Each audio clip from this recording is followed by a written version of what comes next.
Welcome back to my deconstruction story. This is part two. If you have not watched part one, I would recommend doing that first because all of these are going to build on one another. I want to first say thank you to those of you who watched part one. I warned you during that part one was going to be the most boring episode, and I think I held true to that because one of the comments said that they learned absolutely nothing from this, and it was kind of inconsequential, and it seemed to be more of a church problem than a God problem, which is a very fair take for part one. And I think that as we move forward, actually, I know that as we move forward, it will get more consequential and more into the realm of what I was maybe deconstructing from. But I have to lay the groundwork first. And my upbringing is important. All of my experiences, not all, but a snapshot of my experiences are important as we get to the final act of the full deconstruction and where I'm at today. And that's difficult to ask a stranger on the internet or anyone, even a friend, to watch quite possibly 5 30-minute episodes on this. So it could be longer, could be more. Today we're going to talk second grade to eighth grade. So that's the territory we're going to cover today. Again, if you did not watch part one, a lot of this could make sense, but I would feel better if you watched the previous episode so you can understand maybe some callbacks from this episode. The second thing is, as it relates to comments, keep them coming. It was awesome to read your comments. It was helpful to me, one, to feel not alone, but two, to feel like this actually meant something to people. So thank you. There were people who are current believers who even commented and were actually incredibly gracious about their walk with Christ and how that plays into my experience. So that's fine, guys. If you are a Christian and you've stumbled upon this and you're going to watch these, that's awesome. Okay. I don't want to convince you or not convince you of anything. I want you to live your life and be happy. But you're welcome here too. All are welcome, right? We've heard that before. So we're going to talk part two today. And very quickly, to summarize part one, I grew up in a fairly small Presbyterian church where the church made some decisions in order to kick out the head pastor by making up rumors that he was a homosexual. We moved churches, therefore I left my entire friend group and core structure as a child. So what did we do after that? I'm glad you asked. I've taken some notes for this, actually, which I didn't do for the first one. I wrote some things down because this is what's crazy is I have fonder, more profound memories up until second grade at this Presbyterian church than I do on my late elementary when my brain was more developed and I should have more memories at this other, we'll call it the mega church. So my church browsing experience, church shopping experience was very limited. I remember going to one church before we found the church that we would spend the next second to eighth grade years at. It was, for all intents and purposes, a mega church, especially in the city that I grew up in. If we want to talk people, percentage, population, this church was probably 30 times congregation size or more than the Presbyterian church. This was a church with multiple services. This was a church with multiple buildings. This was a church with a Bible study room for every grade under the sun, every age group of adult. I mean, this place was Six Flags over Jesus. Okay, this place was a monstrosity, still is to this day. They had different churches within the church. They had like a college group. They had you get the idea, big mega church. And at my age, second grade to eighth grade, this was not something I considered outside of how it impacted me. And it impacted me and my family in that it was very hard to get connected. One thing my parents repeated about this church the entire time we were there was how they did not feel like they were part of a community. And I did not understand that at the age, because at that age, truly, and this is not me bragging about how godly I was as a child, but I always thought, well, it's not about the people in the church, it's about your relationship with God. And if this church is allowing you to grow in a relationship with God, then the community shouldn't matter. Which I think for a child to have that understanding is interesting, but I do think there are valuable pieces of the community as it relates to the growing in God, but that's maybe for another time. I did not have friends at this church when I started in second grade. I was fully into the public school And another important distinction about this church is this this was the most white rich church, as you would have probably expect, that we could have attended. It was full of kids from the county schools. So you don't know the demographics of my city unless you do. And this becomes more problematic as I'm older and I'm reflecting on it. But the public schools were where the minorities went to school. Black kids, Hispanic kids went to the public schools.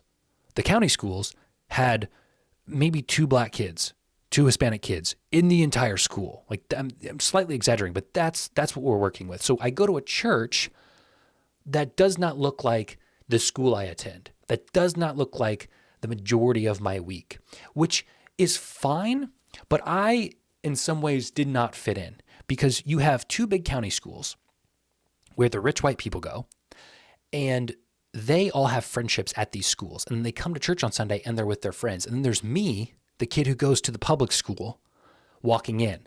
And you think, well, you just said it was a mega church. You said it was 30 times the population. Guys, I'm telling you, there was one other family at this time that I did not know because they went to a different elementary school in the public schools. I'm not even talking like we had 7 elementaries in our city, so of public elementaries. So there could have been another public school kid from another elementary that no. So that was tough for me from the jump to get acclimated to a place that I didn't know anyone. I was more social as a child, but still had a lot of anxiety that I did not understand existed. Making friends wasn't hard for me, but it wasn't something that I sought out. I'm a very somebody has to come to me person. And I do remember the first Sunday there, I went to the children's service. I was used to opening up in the adult service and being dismissed after announcements, after songs, going to a little Sunday school where a volunteer prepares a Bible story in a small room with a bunch, with 5, 6, 7 other kids, eat a snack, and meet up with your parents.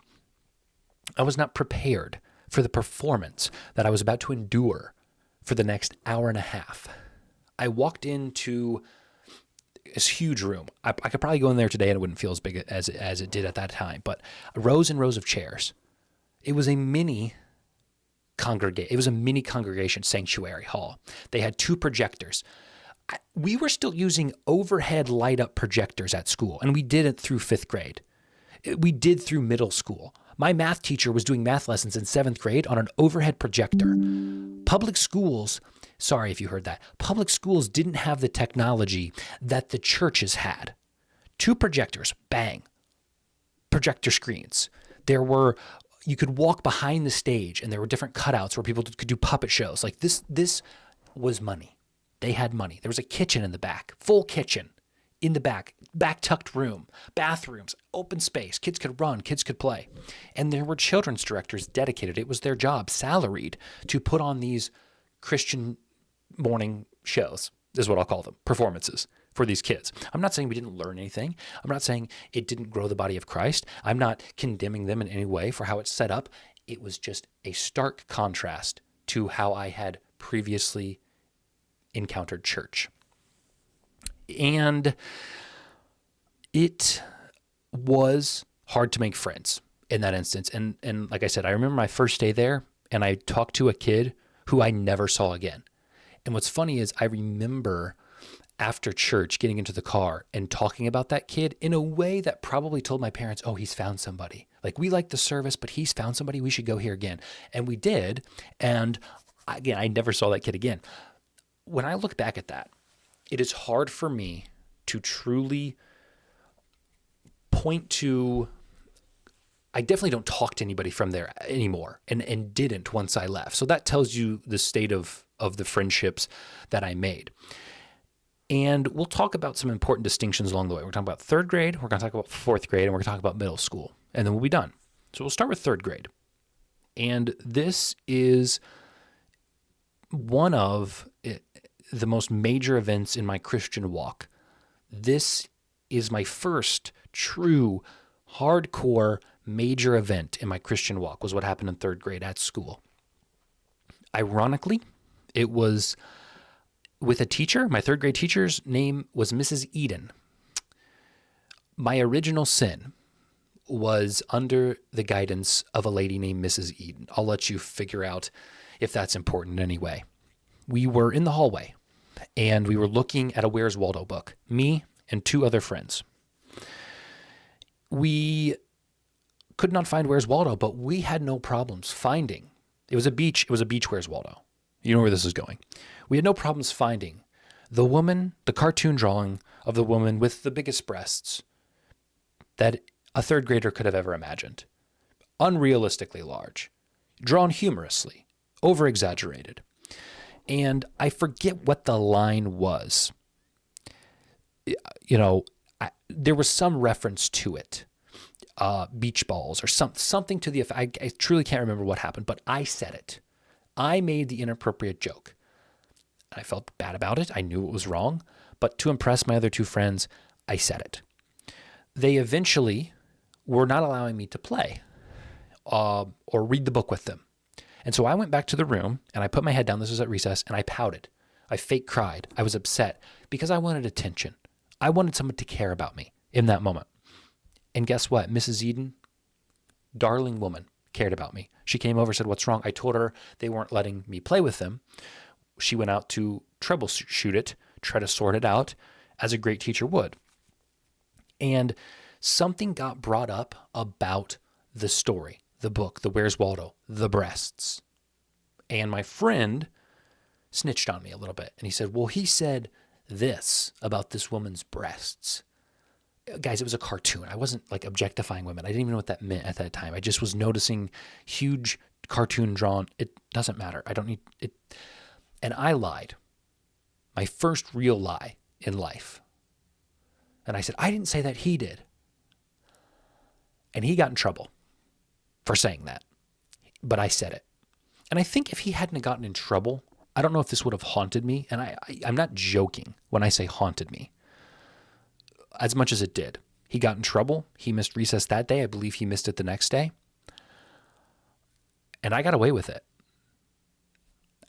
And that lie stayed with me through middle school. I am not exaggerating.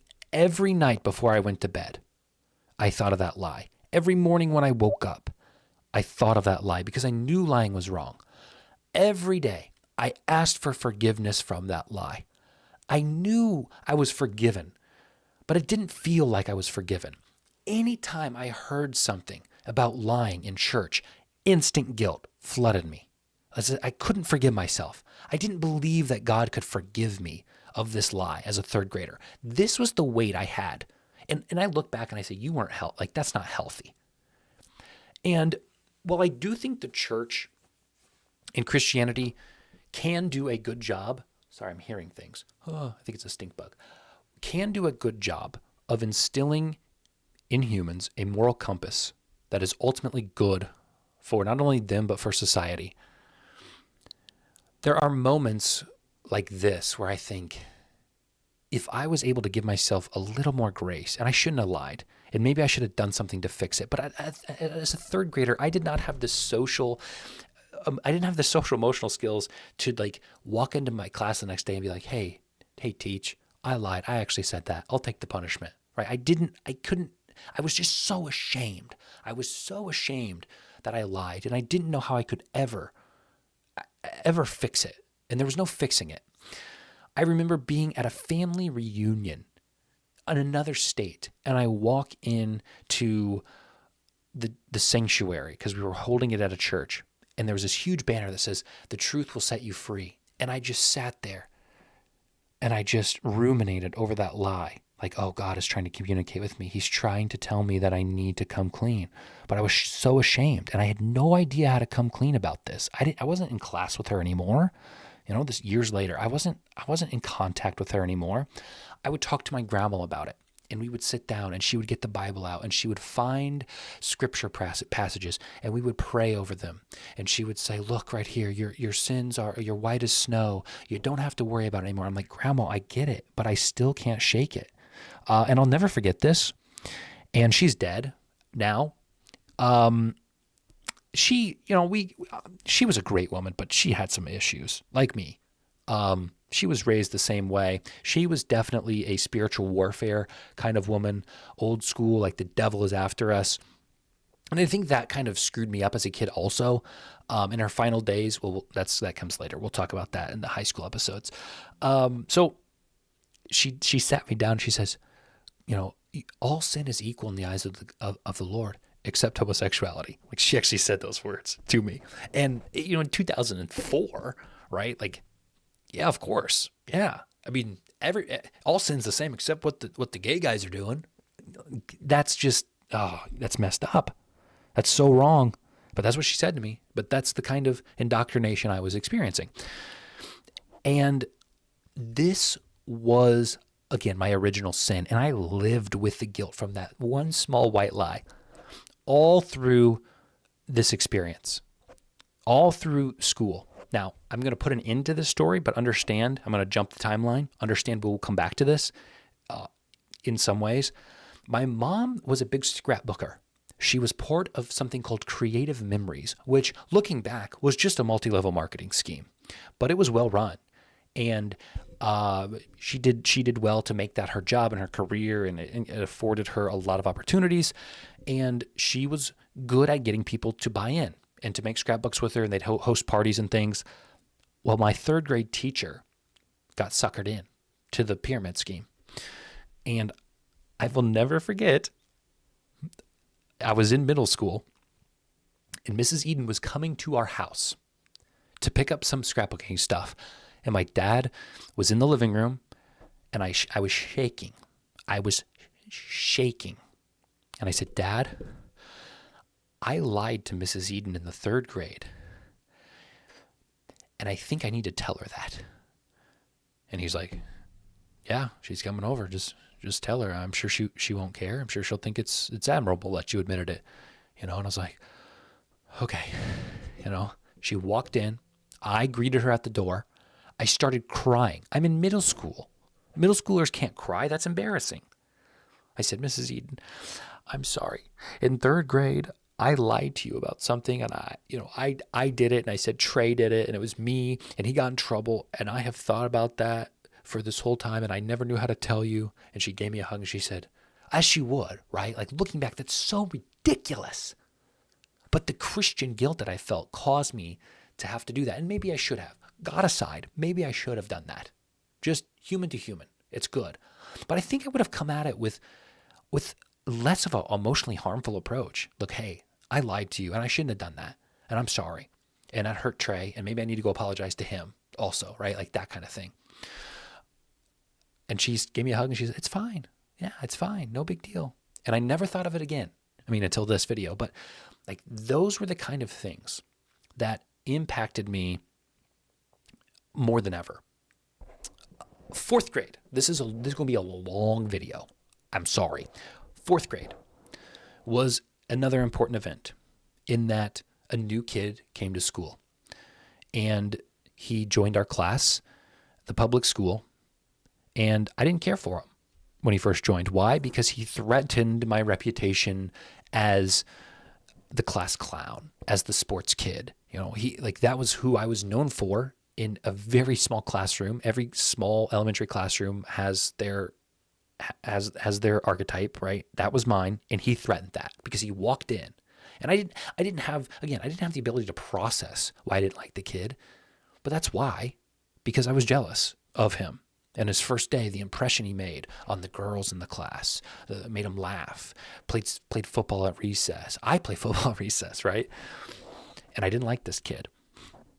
And then that Sunday, I saw him at church. I was like, oh, maybe this kid's not too bad. He loves God. I don't see any of my other classmates loving God, right? And I think that's another part of the problem with Christianity is there's this holier than thou. We hear that thrown out, but there is this, I'm in a group and you're not, which I was definitely, as we go to high school, very guilty of that. So he becomes my best friend and would be my best friend until 8th grade when he ultimately moved across the country, and it was awful, and I cried, and he was my best and really only friend, because when you're a Christian, you you have fringe friends, but you don't really have a best friend if they don't know the Lord. At least that's how I was. There was always friends that I had that would maybe come over and maybe even spend the night, but there was always just this, how am I going to get them to Christ?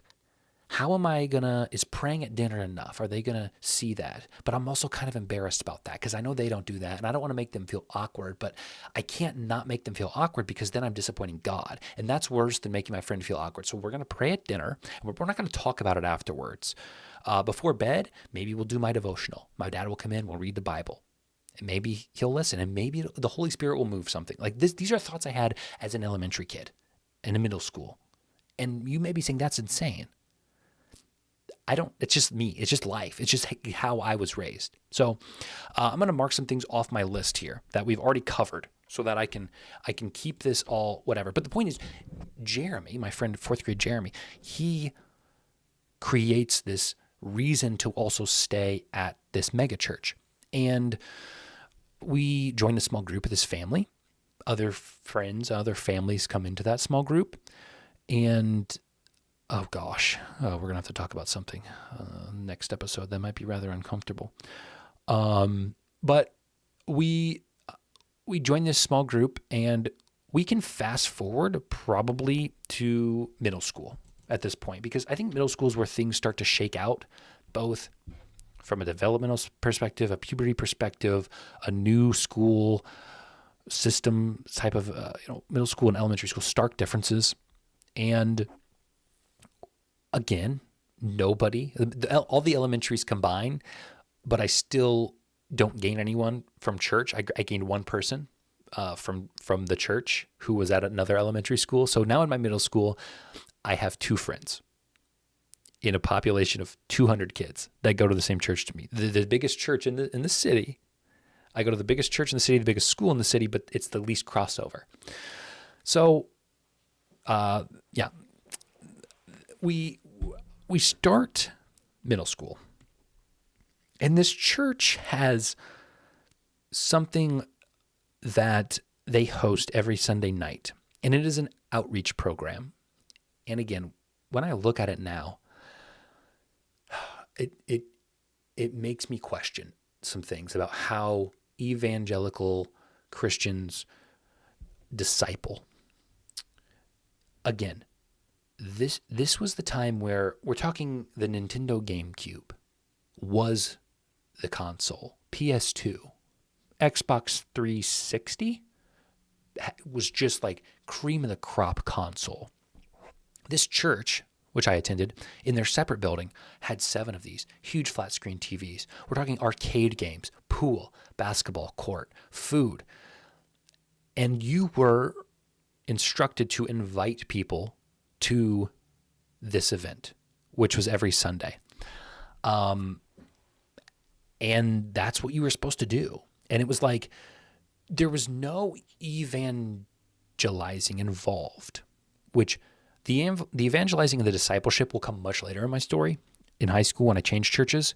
But it's this contrast of, there was a lot of guilt at this megachurch about who we are as people and being, good enough for God.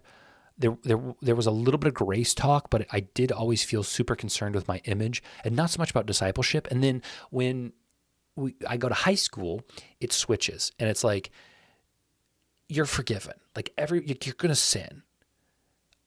But if you can't get people to God, that's the real problem. If you're ashamed of your faith, you screwed up.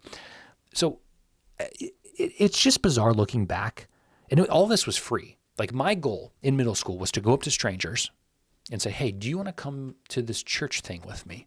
It's on Sunday night and we can just play basketball and play pool and play video games. And then we'll sing a little bit and then there'll be like a little message and then we'll play more.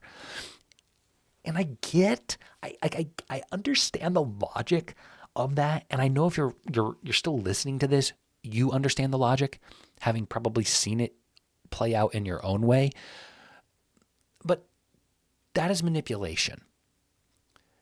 You are using money that you have been given tax-free for the sake of bringing more people to Christ, which in turn brings you more money, which in turn puts more dollars in the leaders' pockets, who are then turning around telling you, bring more people. And this was nothing I thought about until my deconstruction. And I don't have an answer. I don't have a right and wrong. But I do think it's convenient. If nothing else, I don't want to call it a conflict of interest. I don't want to call it scummy. I don't want to place any pastor under the microscope and try to say, well, this is the intention. The intention is money. It's not for evangelizing. It's not for bringing lost people to Christ. But the bigger a church gets, the richer the pastor gets. And we had a big church, and we had a rich pastor. So they did put back into it, right? The pizza every time. I mean, just loads more pizza you could ever eat. Again, all these games are free. It breaks because you're bringing in kids who, this is not supposed to be a judgment or me, saying anything about these kids, but you're bringing in the public school kids, right? Like the kids whose families may not look like the rich kids from these county schools. You're bringing in kids who, maybe they're in 8th grade and maybe they've smoked a few cigarettes, right? But this is a cool place to be because it's safe. And they have a skate park. They built a skate park out back. And so things get broken, things get torn, but that's okay. We'll just pay to replace it. And so as bizarre as this sounds, again, I was very much a shy kid, I'm going to do right kid. I'm going to be, to this day, I still don't cuss, right? Like just, that's who I was. And I remember being at these youth events and there's just these kids running up, skater shoes. They got the Heelys on. Maybe they got the Vans on, right? Punk hair, Justin Bieber style, because that's the era. Cussing. And I'm like, it's church. Like, we're at church. I know you're not a church person. I know someone just invited you or you knew there was free pizza, so you came, but you're cussing at church. And so I was always very uncomfortable at these. In fact, I asked my parents not to go because it's like, there's nothing godly about these things. I remember sitting down with my parents being like, you want me to go to this night thing, but I don't gain anything out of it. It's kind of more for people who aren't Christians, really. It's kind of for people who don't know the Lord, and I know the Lord. I need to have my cup filled. My cup is just being emptied there. This is not terminology I necessarily said, but that's how I felt, really, truly. I didn't want to go. I was uncomfortable. I didn't have friends, and I wasn't growing with God. So I stopped going to those nightly things on Sunday, but baby, let me tell you, there was one on Wednesday. And the Wednesday one was for Christians. If we're talking the Sunday night one was 100 to 150 kids, Wednesday night was 12 to 20. I was still the only kid from the public schools there. But I'd go. My parents drive across town, drop me off. They'd go to their Wednesday night thing. The lights would be dimmed. I mean, this was my first real interaction and why I probably still hate music to this day. I don't like music. I don't care for it. And I think a lot of it is, growing up, music was used to get an emotional response out of me without me realizing it. Music was used to set me into a stage where I was going to be malleable for the message, for the word. And it worked. I mean, to this day, I hear an acoustic guitar and I'm like, what am I going to feel guilty about now? Oh gosh, here I am. I'm a horrible, awful person. What did I do wrong this week? Like, it's truly how it is. So on these Wednesdays, we would go, we would play a little bit at the start, and then we'd have the music, the guy, oh, Lord, heal me.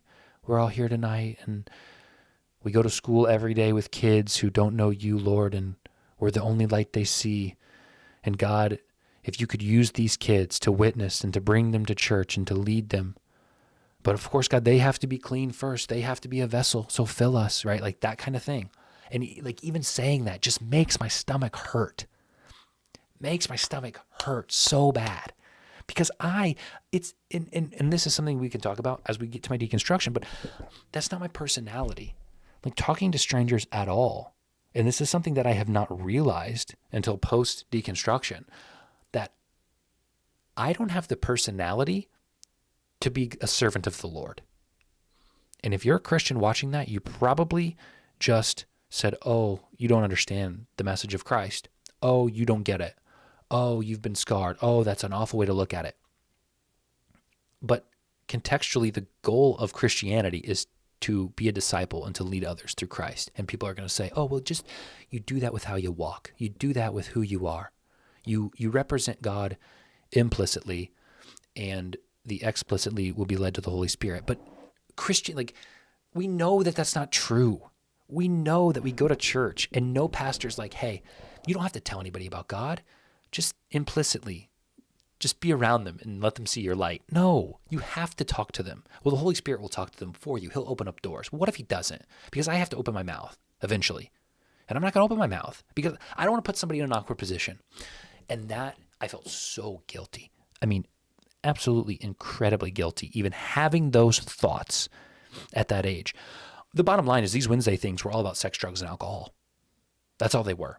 It was like they watched people, not washed. I'm sure there was feet washing. They watched people from the community, the lost, the sinners, the not yet saved, come in on Sunday nights, and they heard stories, and they pulled them aside to try to witness, and they got them to open up, and they said, oh, this is the problem at middle schoolers, sex, drugs, and alcohol, a tale as old as time. And so they said on Wednesday, these are our hardcore Christians. These are our families that are members here, that they're going to be the hands and feet of this church. So we have to make sure they're not doing the sex, drugs, and alcohol. So here I was, a middle schooler, walking in. I never even seen a drug. Alcohol, my parents don't even drink. Sex, I know is for marriage only. My dad and I talked about it on the porch in second grade, third grade. I skipped over that. We did. I know you don't have to bring it up to me, right? And in middle school, it's not even applicable to me right now. So I was just very aware of my choices and my image, and I was terrified to do anything that was not just against a moral code, but against God. I was horrified to make God mad. And within all of this, and I'm going to erase most of this because we're almost done, because I think that this is a big piece. And we'll leave you with this, which is the biggest piece. This was also something I did not realize until I kid you not, 2 years ago, had been plaguing me my entire life, and I thought it was normal. We talked about in the last episode scrupulosity or religious OCD. I had OCD as a child. I had obsessive compulsive thoughts, and they were 90% of the time based around God in some way. So, I mean, this would be something that I encounter daily. If I'm in middle school and a kid has a shirt on that says, or a bracelet, WWJD, and I see it, and I don't know the kid, he doesn't go to my church, and I see it, I'm like, that's cool. That he is so outspoken with his face. You should tell him that. I would feel like God is saying to me, right? Because there was this huge thing about God communicating with us. My family was big on that. Listen to his voice. You'll know it. You'll know his voice when you hear it. And so I would hear God's voice say, tell that kid you like it. And then my human voice would say, oh, that's awkward. What if he feels awkward? What if but then he's going to know I'm a Christian, and then do I want to be his friend? I don't know. But then maybe, I'm not going to tell him I like his bracelet. Well, you're going to hell. Well, your dog's going to die now. Oh, you didn't tell him you liked his bracelet? Well, you're going to fail your math test next period. Those were the kind of thoughts. And that is sick. Guys, that is I was an I laugh because going through all of this, coming out on the other side, being medicated, processing. I haven't done therapy. If it wasn't so expensive, I would. This is my therapy in some ways. I know this is not even close to substantial, but it's a start. It's good to at least process. I know that is wrong. I know that some of you may understand exactly what I'm talking about because you've experienced it. Others of you may be like, I can't even fathom. What are you speaking about? This is the dumbest thing I've ever heard. Yes, it's the dumbest thing I've ever heard. And, there were times where it wasn't religious. If I was playing basketball, you have to hit 2 free throws before you go inside. If you don't, a bad thing will happen. I mean, my doctor, when I was prescribed Lexapro, 2 years into teaching, so this would have been 2019, so well after my whole life of living with this. My doctor was like, oh, so you play little games in your head about if you do something, X, Y, or Z will happen if you don't do it. I was like, that's like what everyone does. And he's like, that's OCD, bud.